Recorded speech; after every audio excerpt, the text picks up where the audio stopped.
फिर वो आगे का प्रश्न पूछ रहे हैं कि तुम्हारे जो एडवाइजर हैं उनमें से किस पर भरोसा करते हो, जो पैसे लेकर काम करते हैं या जो अवैतनिक सेवाएं देते हैं। एडवाइजर दो तरह के, एक तो ऐसे जिनको आप पगार देते हैं राजा की तरफ से, एक ऐसे जो बिना पगार के। तो भरत कहते हैं कि मैं तो ज्यादा भरोसा उन पर करता हूं जो बिना पगार के होते हैं, तो उनका वही सही सलाह देंगे।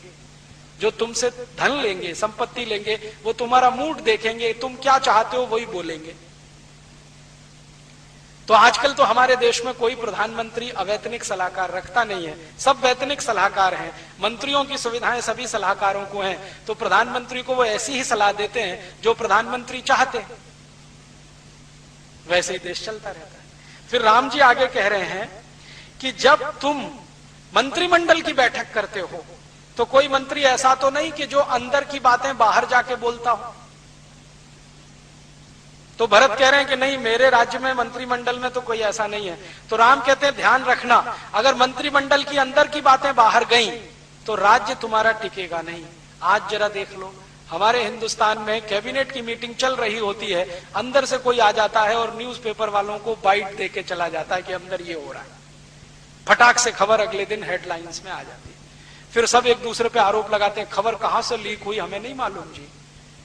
अभी वो देखा नटवर सिंह का केस, वो पाठक कमेटी की रिपोर्ट लीक हो गई, प्रधानमंत्री कहते हैं मैंने नहीं की, मंत्रिमंडल के लोग कहते हैं मैंने नहीं की, फिर वो कैसे गई लीक। तो राम कहते हैं कि अंदर के कोई फैसले बाहर लीक अगर होते हैं तो ऐसे मंत्रियों को रखना नहीं, तुरंत निकाल के बाहर करना।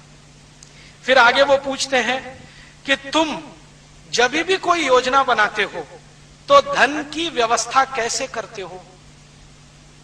क्या प्रजा के ऊपर नए टैक्स लगाते हो, नए कर लगाते हो, या अपने राज्य का फालतू खर्च कम करके उससे योजना बनाते हो?